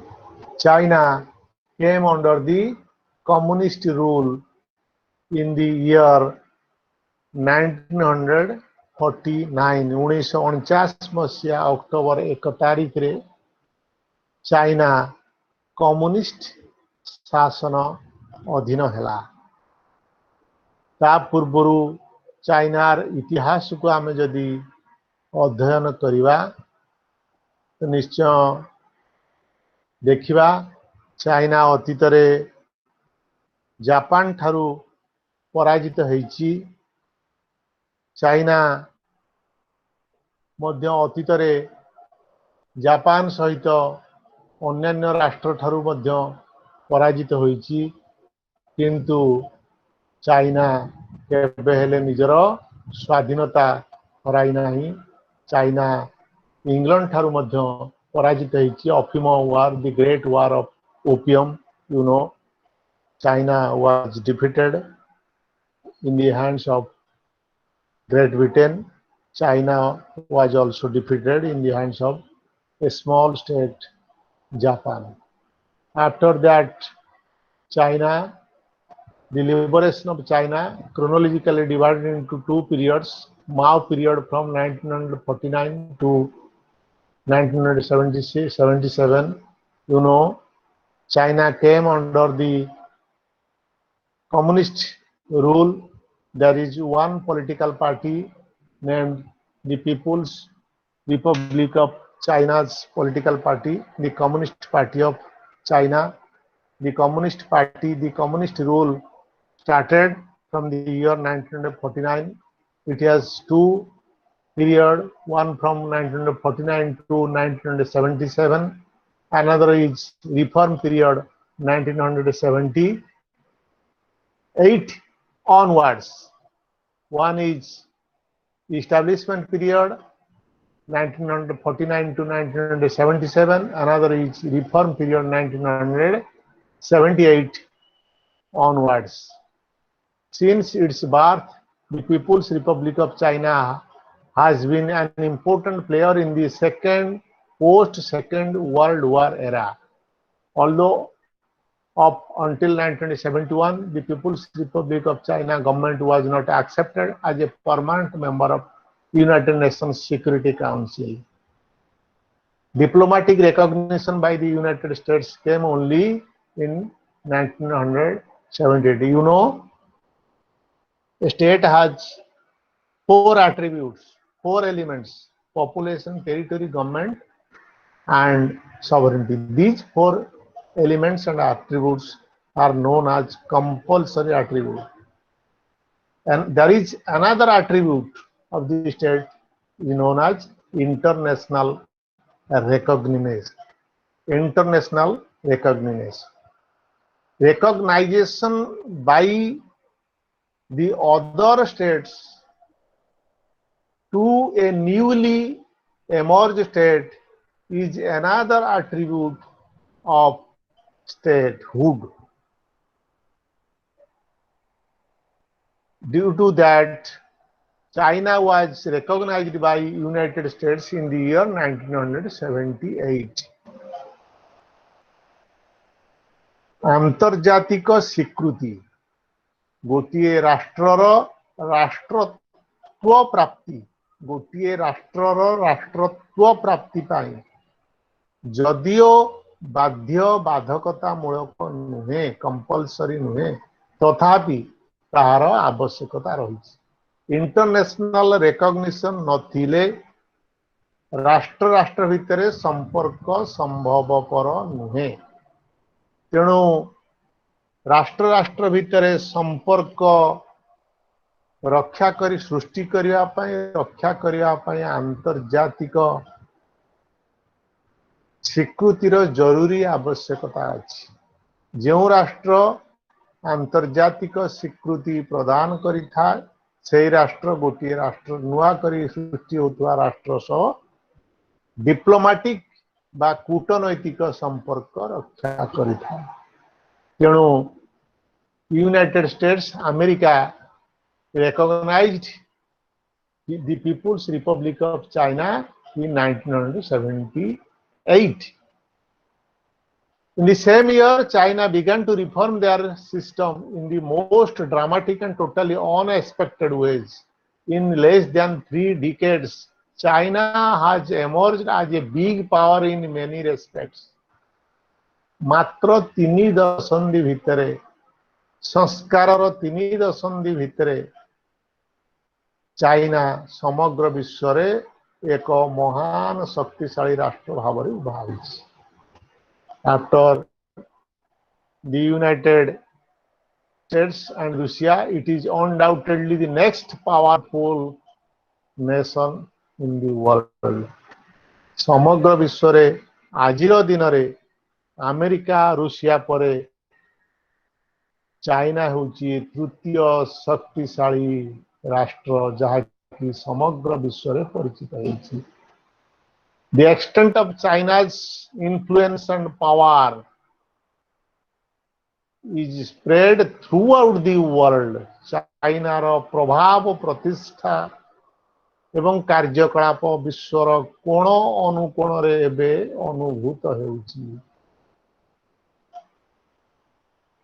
Its military capability, its political stability and economic strength and technological superiority from 4 angles: military capability, economic strength, political stability and technological superiority. All these factors in combination has attributed the big power status to China. You know, after the collapse of Soviet Union in the year 1991, international scenario was dominated by 2 superpowers. One is United States of America, another is People's Republic of China.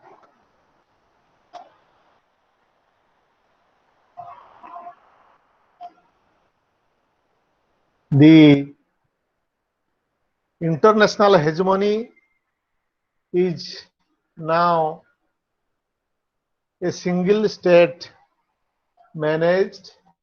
It is the multiple states managed, particularly the People's Republic of China is now playing a leading role in the international politics, international affairs, and is opposing the activities of the United States in many respects.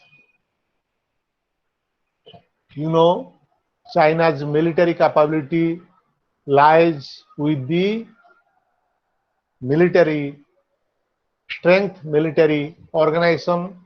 China's military organization is known as People's Liberation Army. People's Liberation Army of China. The defense organization of China is known as People's Liberation Army, PLA. It is the largest ever military organization of a nation in the present day world. समग्र विश्वर जे कोनसी राष्ट्र रे जो सामरिक संगठन अछि, जो सैन्य बाहिनी अछि, से सबु तुलना रे चाइना रो सैन्य बाहिनी सामरिक संगठन सर्वबृहत बोली विवेचना करा जाउछि। PLA is managed by a number of scholars. You know, the PLA was formed in the year 1927. China row A military organization 1927 मसिया रे गठन कराइतला when the communists organized the 4 peasants in the remote areas of South China. Mao Zedong were the main organizer, and in its early years it was called first the 8th Route Army and then the new 4th Army. The name PLA was given to it after Japanese attacked China in 1937.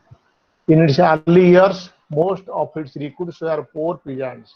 The PLA fought the Japanese as well as the Chinese nationalists led by Chiang Kai-shek. You know, there was civil war in China in the early 40s. There are many instances of bravery and courage that the PLA displayed to bring liberation to China. However, the peasants' army used guerrilla tactics to fight the enemy known as People's War.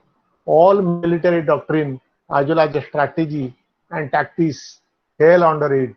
For Chinese communists, the term People's implied those who supported the CPC, which includes workers, peasants, and progressive sections of the middle class. The war doctrine of People's Republic of China remained an important component of Chinese Communist Party ideology. Even in the post-liberation period, as long as Mao Zedong was alive. After that, Mao Zedong, Mao Zedong led China into its power climax.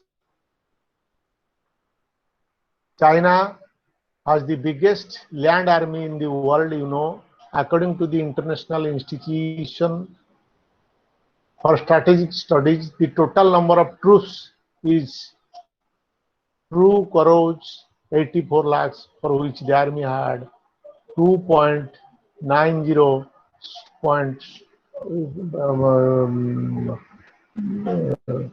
crores soldiers and air force. Navy and strategic missile force have 4,70,000. In addition, the reserve comprises 1 crore 20 lakhs. And the People's Armed Police, a paramilitary body, have 80 lakh. During Mao period up to 1976, with the People's War doctrine upheld, as many as a large army was perceived as an asset. After Mao's death, when CPC decided to modernize its military as part of the four modernization policy, the people's structure could find a new way, and people's republic, the people, China's army could attain a new recognition in the world. Now, China has a confrontation with United States of America. China has confrontation with South Korea. China has a confrontation with Taiwan. China has a confrontation with Philippines.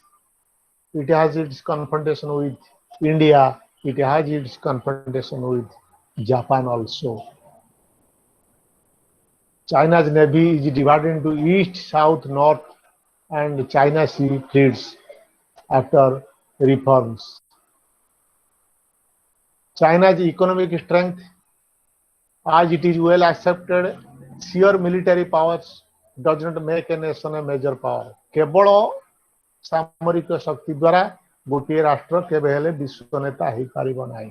A nation's economic capability is also an extremely important criteria to judge how important a role it can play in international affairs. The United States is the superpower of its era because of a combination of military power, economic strength, domestic political stability, and technological superiority.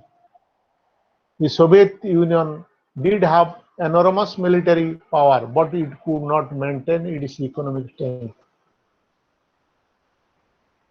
Russia सामरिक दृष्टिकोण अमेरिकार समकक्ष होइथिले भी आर्थिक शक्तिशाली होई नथिबा जोगु America को सम्मुखीन होई पारि नथिबा. मात्र चाइना सामरिक दृष्टिकोणरू हेउ किंबा आर्थिक दृष्टिकोणरू हो बा राजनैतिक स्थिरता दृष्टिकोणरू हो बा टेक्नोलॉजिकल सुपरियरिटी दृष्टि हो, ये सबु गुड़िक चाइना पाखरे थिबा जोगु चाइना अमेरिका सह समकक्ष विश्वर अन्यतम शक्तिशाली राष्ट्र भाव में आज परिगणित से कहुच्छी चाइना आज एन एमर्जिंग उदीयमान विश्व शक्ति चाइना आज N emerging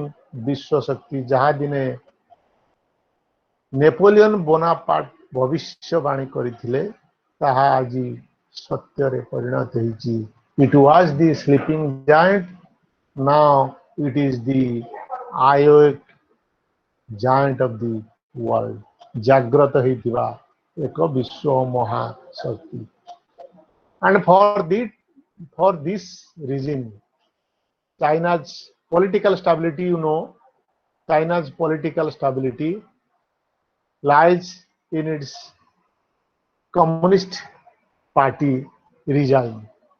China is a communist ruled state.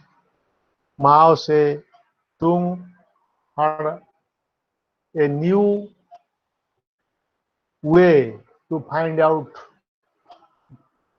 the communism ideology, and the new horizon of China's political ideology through communist ruling party. The reforms under the leadership of Mao Zedong, the China's market economy and its opening to the outside world gave intellectuals and the students of China for the first time in the history alternatives to the government, the employment either in the professions, non-state enterprises, foreign joint ventures of their own business, providing a degree of economic independence which gives them some protection from political retaliation. Equally significant is the fact that intellectuals can remain totally distant from political participation if they so desire. The Chinese regime does not face any major or imminent threat from any of these groups, workers, peasants, and intellectuals in the foreseeable future. But in the recent past, there was an observed a rising among the intellectual, the students movement. In the Tiananmen Square, there was a student blockade, and China could curb it through brutal military activities, which is condemned throughout the world. And China's political stability has not hampered or a setback due to that movement. The debate regarding China's great power status has had a variety of interpretations. According to some scholars, China is a struggling developing country with high ambitions. Others opine that China is a rising or an emerging power which may in the future be powerful enough to threaten the United States the way the Soviet Union did during the Cold War period. ଯେଭଳି Russia ଶୀତଳ ଯୁଦ୍ଧ ସମୟରେ ଆମେରିକାକୁ ମୁକାବିଲା କରୁଥିଲା ଠିକ୍ ସେଇଭଳି ଭୂମିକାରେ ଆଗାମୀ ଦିନରେ ଚାଇନା ଉଭା ହେଇପାରେ ବୋଲି ସ୍କଲାର ମାନେ ମତ ଦିଅନ୍ତି। China has always opposed the hegemony of superpowers. It has never expressed the desire of becoming a superpower or even a big power. China has therefore supported a multipolar world. एकमात्र विश्व नियंता भाव America को China ग्रहण करे नाही। China विश्व नेतृत्व बहु राष्ट्र हाथ में रहू बोली सदा सर्वदा इच्छा प्रकट करे। And the multipolar world it wants to see itself as a playing crucial role এবং তার রাষ্ট্রীয় স্বার্থ দৃষ্টিରୁ ଚାଇନା ସମଗ୍ର ବିଶ୍ୱରେ ଅନ୍ୟତମ ନିୟନ୍ତ୍ରଣକାରୀ ଭୂମିକା ନିଭେଇବା ପାଇଁ ଚାହିଁଥାଏ। At present, China is completely involved in developing its economy. The underlying belief is that once it achieves a certain level of development, its military might would increase and political stability would be consolidated. At that point, it would be in a position to be considered a superpower. Although by then, the US, Russia, and other nations may also become more powerful. Also, we cannot ignore the point made above that speedy economic growth may lead to political stability. China often behaves in such a way that others see a China threat. China को आगामी विश्वर एक विपद भाव रे विश्वर बहुराष्ट्र विवेचना करुचंती जहाँकि China पई एक शुभ सूचना नुहे। However, these are the signs of weakness and insecurity.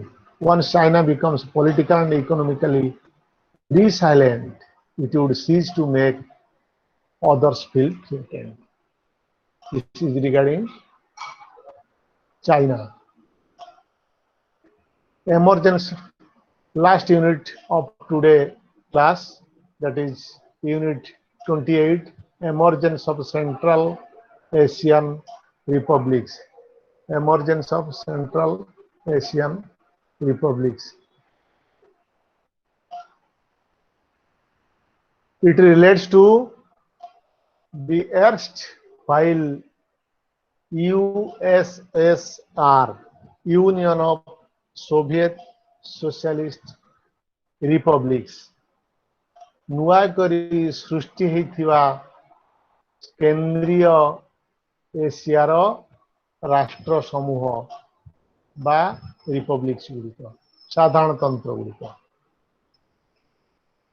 शीतल युद्ध परवर्ती विश्व रे 1991 मसीह Soviet Union there was a decline of Soviet Union. You know, prior to that, Soviet Union was consisted of 15 Union republics. Of these, 5 were in Central Asia. Soviet Russia होची विश्वर एकमात्र राष्ट्र जहार समग्र अंचल एशिया एवं यूरोप महादेशर रे विस्तार लाभ करिथिला। अतीत रे USSR was within the Asia also, within Europe continent also.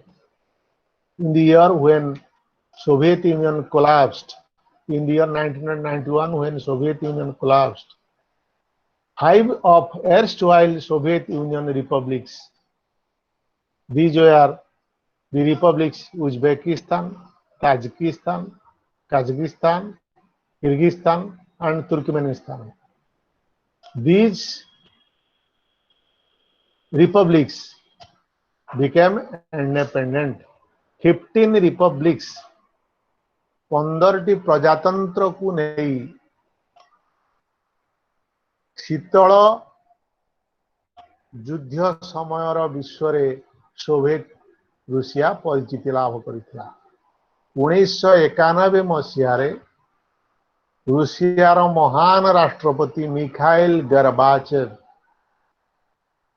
पेरिस्ट्रोइका एवं ग्लासनोस्ट माध्यम रे जो फ्री सोसाइटी फ्री रिजाइन एवं freedom movement of internal freedom movement रो जो व्यवस्था सृष्टि कले सेथि जोगु 15टी जाक प्रजातंत्र संपूर्ण भाव में स्वाधीन लाभ कले। 15टी जाक सोवियत यूनियन वाज डिसइंटीग्रेटेड खंड विखंडित हो गला 1991 में। सोवियत यूनियन खंड विखंडित हवा परे 15 जाक प्रजातंत्र स्वाधीन हो गले सेथि मध्यरु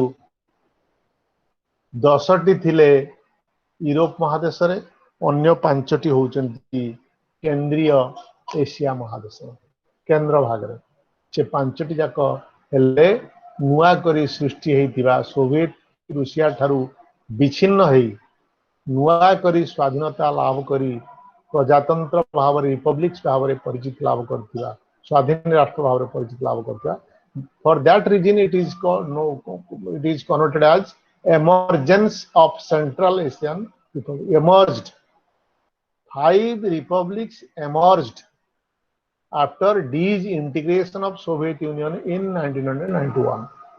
These republics are Uzbekistan, Tajikistan, Kazakhstan, Kyrgyzstan, Turkmenistan.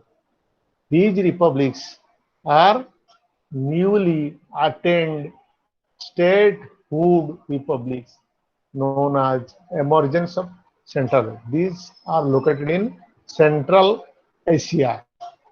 Central Asia. So that emergence of Central Asian republics. Sub-national identities, you know,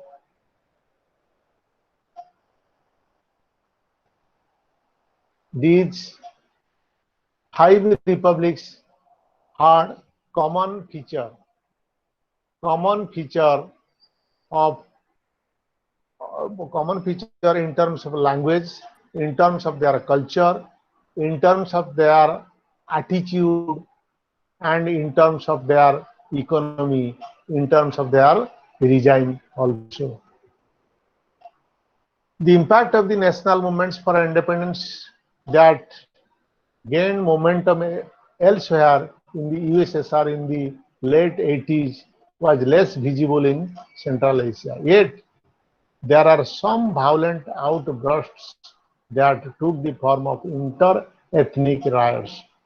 In all the republics of the region, difficult economic situation put ethnic minorities under pressure and there were very violent group clashes.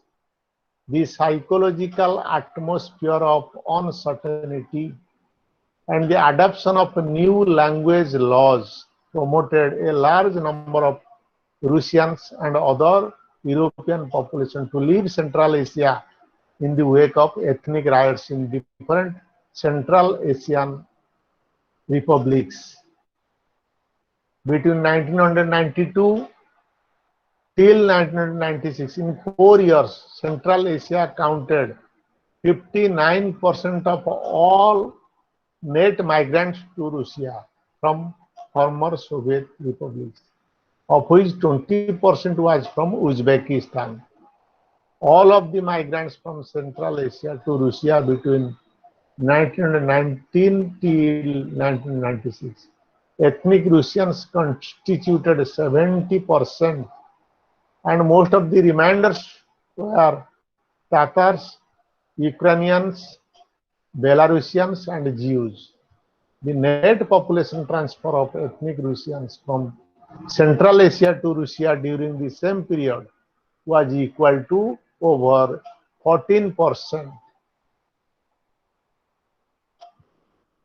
The phase of nationalist euphoria being over, there is a sober realization about the possible impact of immigration of slaves in the economy and society of the newly independent states of Central Asia.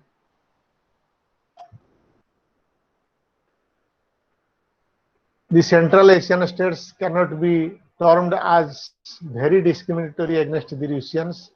The language laws, which could form the basis of certain degree of alienation, are flexible enough to take care of the immediate concern of the Russian-speaking population. Islamic fundamentalism, which has been one major source of worry, has not spread as feared in the beginning. This situation was helped in slowing down immigration of Russian and other Slavic population from Central Asia in recent years.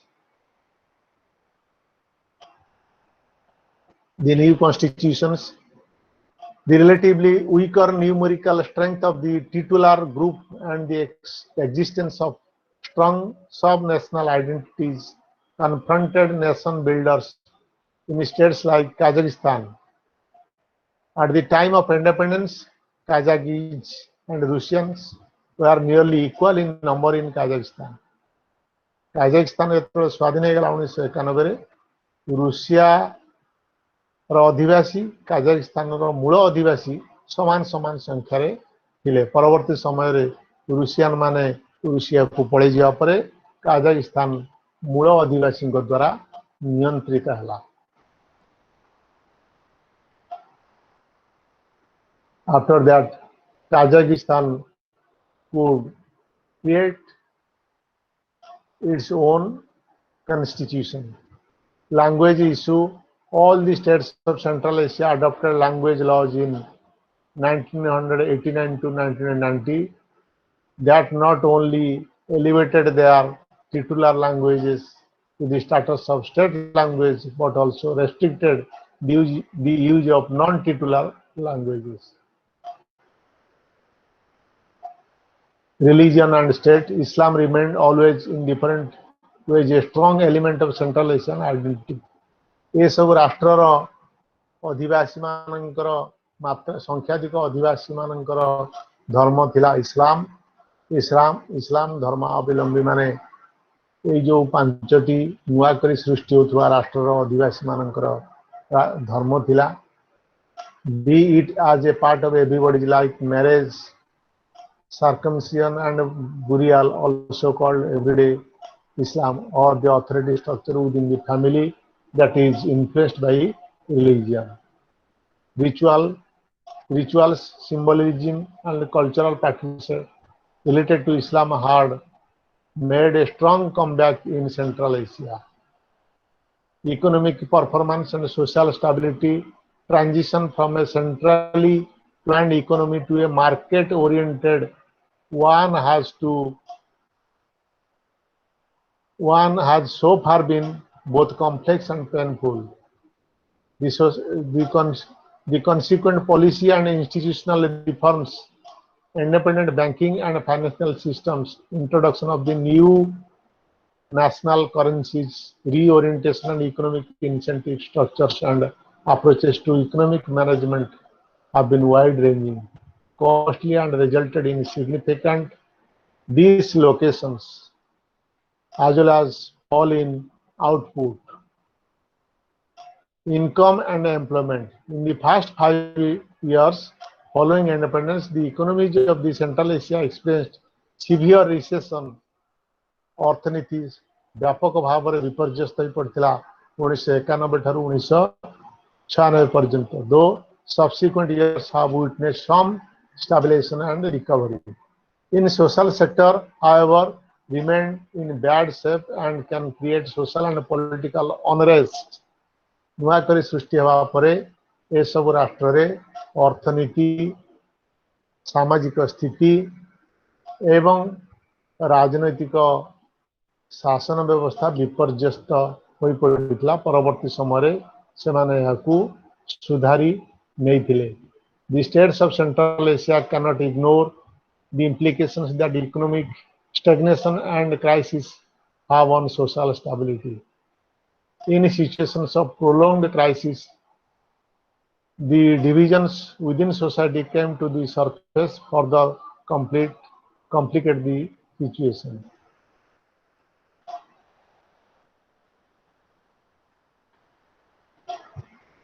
The states of Central Asia are faced with difficult economic conditions since disintegration of the USSR. The social sector remains in bad shape, unemployment had increased manifold, and the real income of the population has fallen. This is a challenge that the states need to overcome, otherwise divisive forces would grow. This is about emergence of Central Asian republics. We had completed 6 units 24, 25, 26, 27, 25 units. We have completed 5 units, 24, 25, 26, 27, and 28.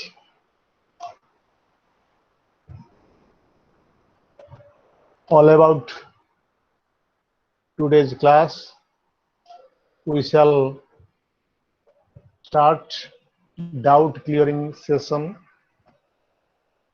and the learners who have noticed some doubt in these units may ask, and we shall clear up their doubts. These students who have any doubt may ask for their clearance. Hello, sir. Yes, Sir, what is global corporatism? global corporatism. We had we had we had discussed it.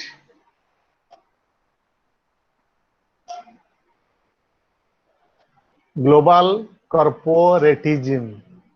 It has a definition. Global corporatism refers to a system of interest representation. Global corporatism refers to a system of interest representation in which constituent units are organized into limited number of singular, compulsory, non-competitive, and functionally differentiated categories. Global corporatism, a system of interest representation. Primarily, global corporatism refers to a system of interest representation in which constituent units are organized into limited number of singular, compulsory, and non-competitive and functionally differentiated categories. Could you understand? Could you understand? Yes, sir. Thank you. Thank you. Any other doubt?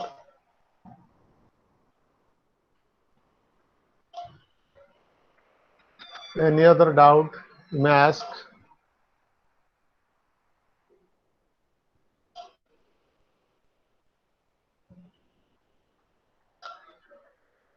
Please, students.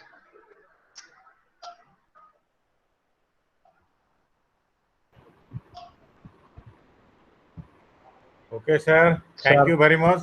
thank you, sir. Thank you very much for nicely connecting this session. Sir, And thank you, dear learners, for your kind presence and patience. Thank you all. If you have any doubt, you can ask. Otherwise, we will close the session.